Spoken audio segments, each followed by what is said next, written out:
প্রিয় ছাত্রছাত্রী, online study campus চ্যানেলটিতে তোমাদের স্বাগত জানাই। আজকে আমরা একমাত্রিক গতির কিছু গুরুত্বপূর্ণ এমসিকিউ নিয়ে আলোচনা করব ছাত্রদের ডিমান্ডে। আমি একটা পোল করেছিলাম, সেখানে দেখলাম প্রায় 80% ছাত্রছাত্রী চেয়েছে যে একমাত্রিক গতির উপর একটা এমসিকিউর উপর একটা ভিডিও করা হোক। তো সেইটা নিয়ে আজকে আমরা হাজির হয়েছি। তো তোমরা এখনও যারা চ্যানেলটিতে নতুন বা চ্যানেলটিতে এর আগেও ভিডিও দেখেছো অথচ চ্যানেলটিকে সাবস্ক্রাইব করোনি, তারা অবশ্যই চ্যানেলটিকে সাবস্ক্রাইব করে রাখো। তার কারণ এই চ্যানেলে তোমরা ফিজিক্সের এমসিকিউ বলো বা গাণিতিক সমস্যা বলো, সেগুলো পেয়ে থাকবে। তো আজকে আর কথা বাড়াচ্ছি না, চলো আজকের ভিডিও শুরু করা যাক।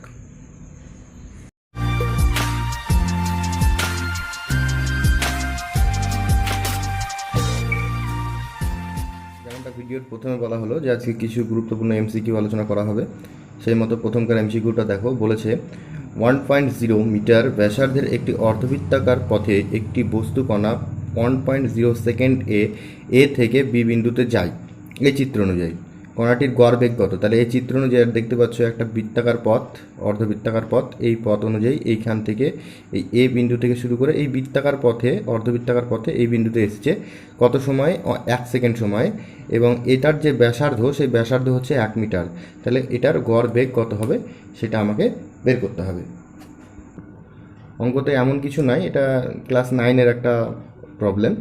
দেখতেই পাচ্ছ এইখানে বলেছে এইখান থেকে এইটুকু, মানে এক কথা এই যে বৃত্তটা, এই বৃত্তটার ব্যাসার্ধ হচ্ছে 1 মিটার।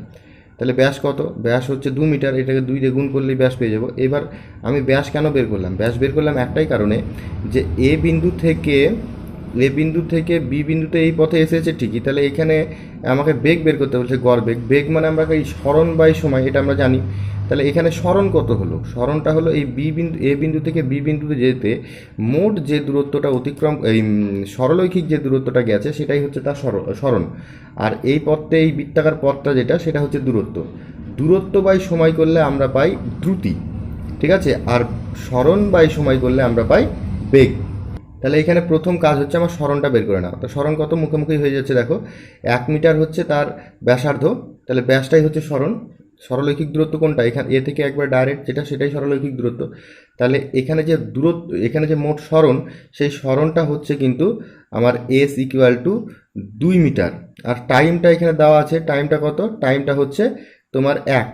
তাহলে বেগ কত হবে? V equal to S by T, তাহলে 2/1, that is 2 metre per second. এটা হলো তোমার বেগ, যেটা কিনা তুমি দেখতে পাচ্ছ বি নাম্বার অপশানে আছে।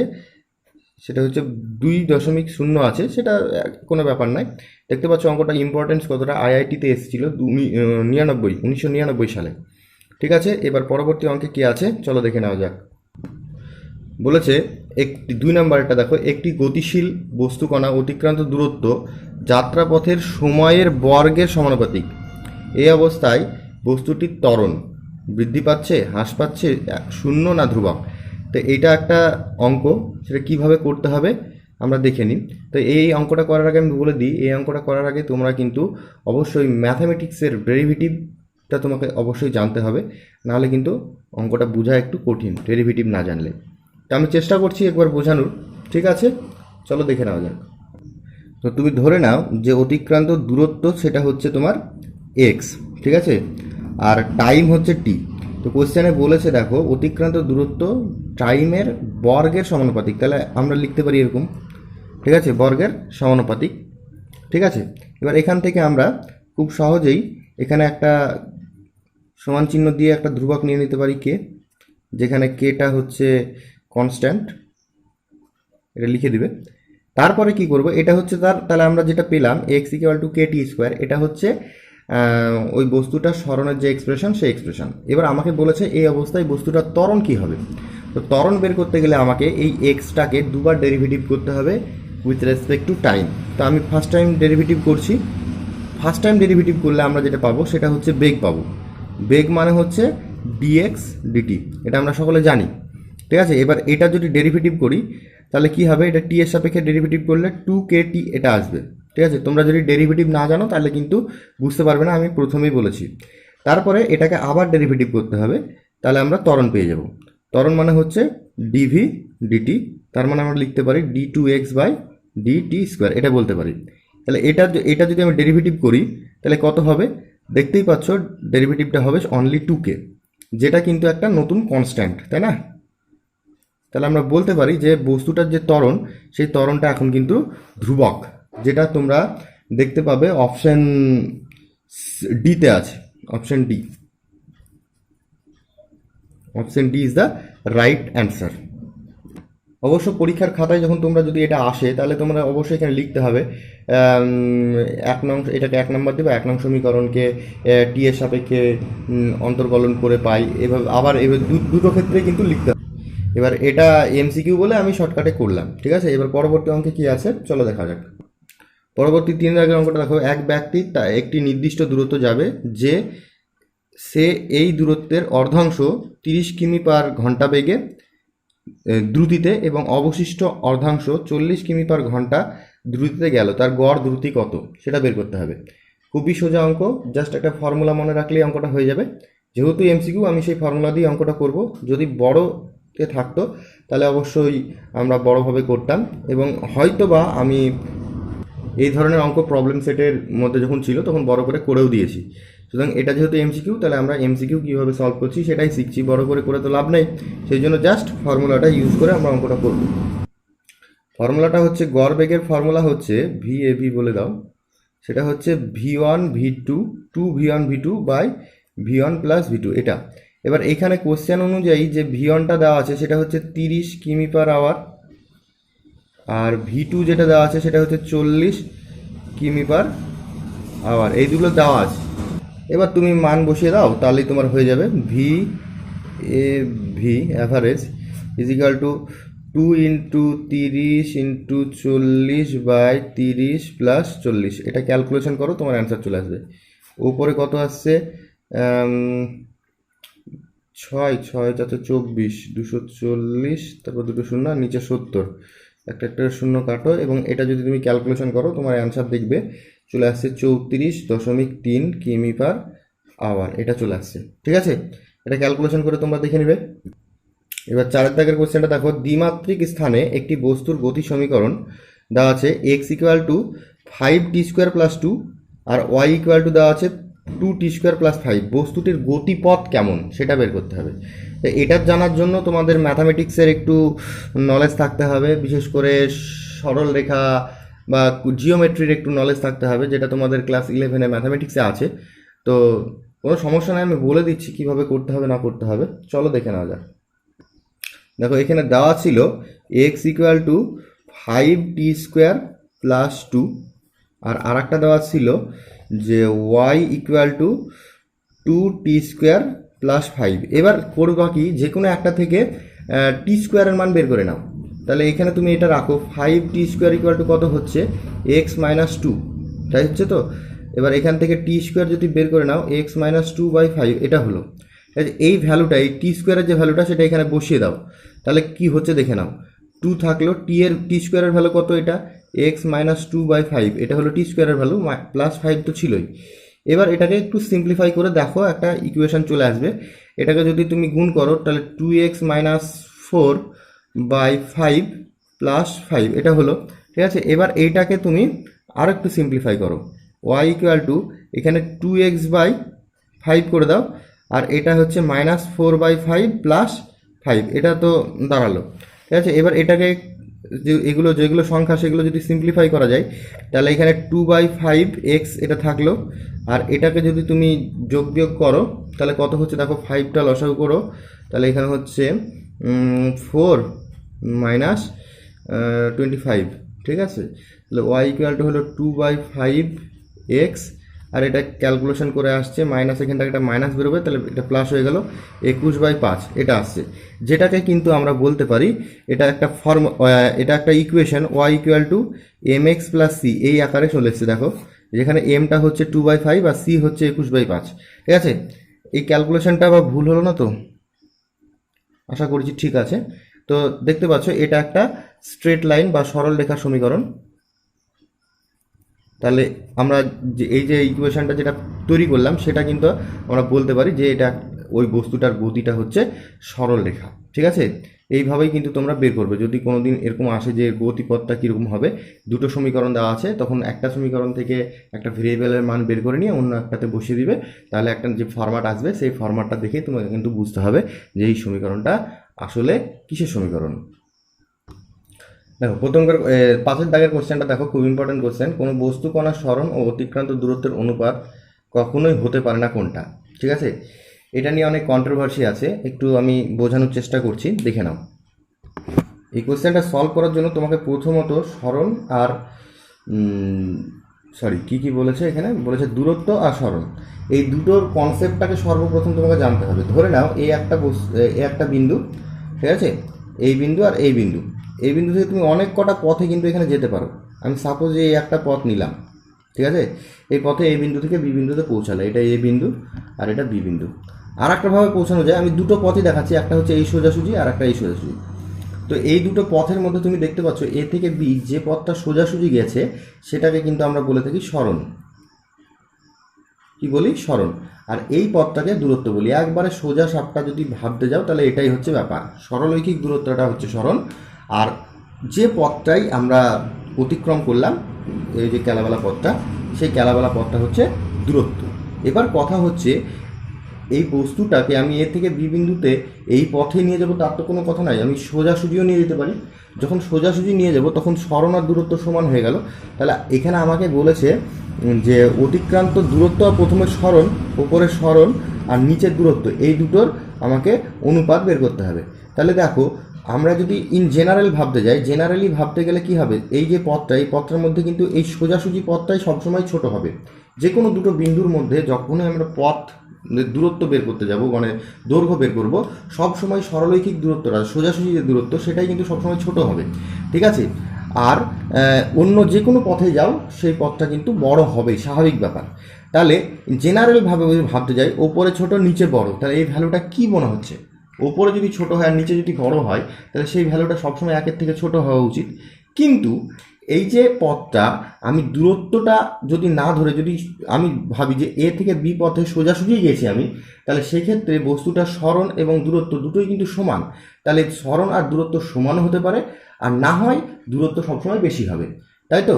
তাহলে দুটো কেস হতে পারে, প্রথমত সরণ আর দূরত্ব সমান হতে পারে যদি সরলরৈখিক পথেই যায় তাহলে হবে, আর নাচের যদি এরকম কোনো বাঁকানো পথে যায় তখন দূরত্বটা বেশি হবে, সরণটা কম হবে। তাহলে দুটো কেস হচ্ছে এক্ষেত্রে। সেই কেসটা কি হয়, দূরত্বটা বেশি আর না হয় এই দুটোই সমান। আর যদি দূরত্ব বেশি হয় তাহলে এই ভ্যালুটা সবসময় একের থেকে ছোট হবে, আর যদি দূরত্ব আর সরণ সমান হয় তাহলে এই ভ্যালুটা এক হয়ে যাবে, দূরত্ব কেটে গেছে এক হচ্ছে। তাহলে এখানে যে অ্যান্সারটা তোমার সবচেয়ে কারেক্ট হচ্ছে, পারফেক্ট হচ্ছে, সেটা কোনটা?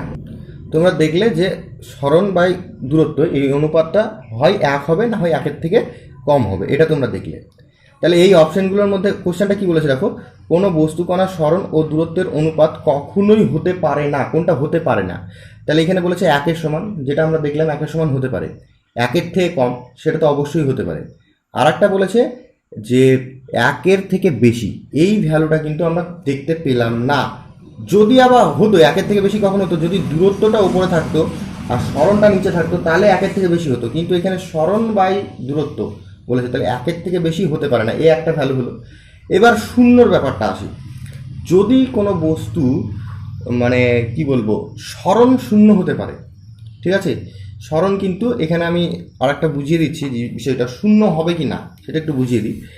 ধরো যে একটা বস্তু একটা পথ থেকে যাত্রা শুরু করে আবার সেই পথেই বিভিন্ন পথে ঘুরে ফিরে, ধরো এখান থেকে যাত্রা শুরু করেছে, এরকম একটা পথ নিয়ে সে আবার এখানেই এসে পৌঁছালো, তাহলে তার সরণ কত হলো? সরণ কিন্তু শূন্য, কিন্তু দূরত্বটা দেখো থাকছে, এটা টোটালটাই তার দূরত্ব, সরণটা শূন্য, সরলরৈখিক দূরত্বটাই সরণ, তাই না? তাহলে এই বিন্দু থেকে আবার এই বিন্দুতে পৌঁছে, তাহলে এই ক্ষেত্রে সরণটা শূন্য হয়ে যাবে আর দূরত্বটা থাকবে, তাহলে এই ভ্যালুটা কিন্তু শূন্য হতে পারে। যদি সরণ শূন্য হয়ে যায় তাহলে শূন্য হতে পারে। কিন্তু তাহলে আমরা দেখতে পেলাম অপশানগুলোর মধ্যে কেবলমাত্র একটা অপশানই ভুল, সেটা হচ্ছে একের থেকে বেশি, আর যেটাই কিন্তু আমাদের এই অঙ্কটার ক্ষেত্রে রাইট অ্যান্সার। তার কারণ এখানে বলেছে যে কোনটি হতে পারে না। তাহলে আমার অ্যান্সার হলো এটা সি একটা, ঠিক আছে। আশা করছি টোটাল 4টে যে অপশান আছে প্রত্যেকটা অপশানের আমি ব্যাখ্যা দিতে পেরেছি। এবার পরের কোশ্চেনে চলে আসা যাক। পরের কোশ্চেনটা আছে, একটি বস্তু কণার সরণ এক্স ও টাইম ও সময় টি নিম্নলিখিত সম্পর্ক X equal to A T plus B T square minus T A C T cube, যেখানে এ বি সি ধ্রুবক, এই এটা সম্পর্কটা যখন কণাটির ত্বরণ শূন্য হয় তখন কণাটির বেগ কত হবে সেটা আমাকে বের করতে হবে। খুবই ইজি অঙ্ক, কিন্তু এখানে ডেরিভেটিভ তোমাকে জানতে হবে, তাছাড়া কিন্তু অঙ্কটা যথেষ্টই কঠিন। তাহলে এখানে সরণ ও টাইমের মধ্যে যে সম্পর্কটা দেওয়া ছিল সেটা আমি লিখলাম। এটার থেকে এবার বলেছে ত্বরণ যখন শূন্য, তাহলে ফার্স্ট টাইম আমাকে ত্বরণ বের করতে হবে। তো ত্বরণ বের করতে গেলে এটাকে আমাকে দুবার ডেরিভেটিভ করতে হবে। তো প্রথম ডেরিভেটিভ করে আমি বেগ পেয়ে যাবো, বেগটা হচ্ছে ডিএক্স ডিটি, এটা আমরা জানি। তো বেগ যদি পাই তাহলে বেগটা কত হচ্ছে, এখানে ডেরিভেটিভ করো, এটাকে ডেরিভেটিভ করলে এটা ধ্রুবক বেরিয়ে গেল, আর টি এর সাপেক্ষে টি এর ডেরিভেটিভ 1, তাই লিখলাম না। এখানে বিটা ধ্রুবক সেটা বেরালো, আর টি স্কোয়ারের ডেরিভেটিভ হয় 2t, ঠিক আছে। এখানে সিটা ধ্রুবক বেরিয়ে গেল, আর টি কিউবের ডেরিভেটিভ হয় 3t স্কোয়ার, এটা হয়ে গেল আমার বেগ, ঠিক আছে। তারপরে এবার আমি ত্বরণ বের করবো, ত্বরণ বের করতে গেলে এটাকে আবার ডেরিভেটিভ করতে হবে, তার মানে ডিএক্স টু ডিটি স্কোয়ার এটা করতে হবে। তো এর ডেরিভেটিভ যখন করবো আমি 0 হয়ে যাবে, ঠিক আছে। আর এখানে 2 বিটার ধ্রুবক আর টি এর ডেরিভেটিভ শুধুমাত্র 1 হয়ে গেল। এখানে এটা ডেরিভেটিভ যখন করবো 3c এটা ধ্রুবক, আর টি স্কোয়ারের ডেরিভেটিভ হয় 2t, তাহলে 3 এর সঙ্গে দেখো আমি 3c এর লিখে দিলাম, আর এটার ডেরিভেটিভ হবে 2t, ঠিক আছে। তো এখানে আমার দাঁড়ালে কত, 2b মাইনাস এটা গুণ করে হচ্ছে 6ct, এটা দাঁড়ালো, ঠিক আছে। এবার বলেছে যখন বস্তু কণাটার ত্বরণটা শূন্য হবে, তাহলে আমি যদি ত্বরণটা অর্থাৎ এই যে এ ইকুয়াল টু এটা ত্বরণ হলো, এটা যদি আমি শূন্য করে দিই, সরি কেটে গেল, এটা যদি আমি শূন্য করে দিই, এ ইকুয়াল টু যদি 0 হয়, তাহলে তখন টাইমটা কত সেটা আমাকে বের করতে হবে। তাহলে কোশ্চেন অনুযায়ী বলে দিয়েছে এ শূন্য হলে তখন বেগ কত হবে, তাহলে এ এর মান শূন্য যদি হয় তাহলে আমরা বলতে পারি 2b minus 6ct is equal to 0, এটা বলতে পারি। এখান থেকে আমাকে টি এর ভ্যালুটা বের করে নিতে হবে, ঠিক আছে। তাহলে টি এর ভ্যালুটা বের করলে 6ct is equal to 2b লিখতে পারি, সেখান থেকে টি ইকুয়াল টু হবে 2b বাই 6c, এখানে কাটো, এটা 3 হবে, তাহলে টি এর ভ্যালু হচ্ছে কত, বি বাই 3c, এটা দাঁড়ালো আমার বি বাই 3c, এটা দাঁড়ালো আমার কিন্তু টি এর ভ্যালু, ঠিক আছে। এই ভ্যালুটা আমাকে কিন্তু এই বেগের যে এক্সপ্রেশনটা পেয়েছি, দেখো বেগের একটা এক্সপ্রেশন আমরা পেয়েছি, এই যেটা এই জায়গাটাই বসিয়ে দিতে হবে, তাহলে কিন্তু আমরা এই যখন ত্বরণ শূন্য হবে তখন বেগটা কত হবে সেটা পেয়ে যাব। তাহলে তাই করি, বেগের এক্সপ্রেশনটা প্রথমে আমি লিখে ফেলছি। এখানে দেখো বেগের এক্সপ্রেশনটা ছিল V equal to A plus 2bt minus 3ct square, এটা ছিল। এবারে টি এর এই ভ্যালুটা এখানে বসিয়ে দেবো, তাহলে আমরা কি লিখব, V at a equal to 0, এই যখন এটা 0 তখন ভি কত হবে সেটা বের করবো। তাহলে এ এর ভ্যালুটা বসালাম, থাকলো 2b, থাকলো টি এর যে ভ্যালুটা বের করেছি কখন T equal to B by 3c, এই ভ্যালুটা হলে কিন্তু এ 0 হচ্ছে, তাহলে এর জায়গায় আমি টি এর জায়গায় এটা বসিয়ে দেবো বি বাই 3c, ঠিক আছে, মাইনাস 3c থাকলো, আর এটার জায়গায় কত হবে B square by 9c square, যেহেতু স্কোয়ার আছে তাই বসিয়ে দিলাম। এবার এটাকে তুমি ক্যালকুলেশন করো, তাহলে তোমার অ্যান্সারটা চলে আসবে। এ থাকলো, এটা কত হচ্ছে, উপরে হচ্ছে 2/3 বি স্কোয়ার বাই সি, আর এটা হচ্ছে, এটা কাটাকাটি করলে মাইনাস থাকছে, এখানে এটা কাটলে 3 হচ্ছে, আর সি কাটলে কেটে যাচ্ছে, তাহলে এখানে থাকছে কত, ওপরে বি স্কোয়ার আর নিচে থাকছে 3c, এই ভ্যালুটা থাকছে, যেটা কিনা তোমার অপশনে যেটা আছে সেটাতে দেখতে পাবে। সরি, এখনও এক লাইন বাকি আছে, দেখতে পাচ্ছ বি স্কোয়ার বাই সি, এটা একটু যোগ বিয়োগ করতে হবে, তাহলেই হয়ে যাবে। তাহলে এ থাকলো, আর এটা দেখো 2/3 বি স্কোয়ার বাই সি, এখানে 1/3 বি স্কোয়ার বাই সি, তাহলে এটা বিয়োগ করলে জাস্ট এটার বড় হচ্ছে এটা, তাহলে plus B square by C, এটাই হয়ে যাবে 3c, এটাই হয়ে যাবে কিন্তু আমার অ্যান্সার, ঠিক আছে। যেটা কিন্তু তোমরা দেখতে পাচ্ছ অপশন সিতে আছে বি স্কোয়ার বাই 3c, তোমরা একটু দেখে নাও, দেখতে পাচ্ছ এই যে option C, A plus B square by 3c, এটাই হয়ে গেল অ্যান্সার, ওটা বিয়োগ করলে তাই চলে আসছে, ঠিক আছে। তো আজকে আর ভিডিও বড় করছি না, এই পর্যন্তই থাকলো। পরবর্তী ভিডিওতে আরও বেশ কিছু এমসিকিউ নিয়ে আলোচনা করা হবে। তো তোমরা যদি আরও এমসিকিউ পেতে চাও তাহলে অবশ্যই কমেন্টে জানিও যে আরও এমসিকিউ লাগবে কি না লাগবে, ঠিক আছে। আজকে এই পর্যন্ত থাকলো, সকলে ভালো থেকো, সুস্থ থেকো, ধন্যবাদ, শুভরাত্রি।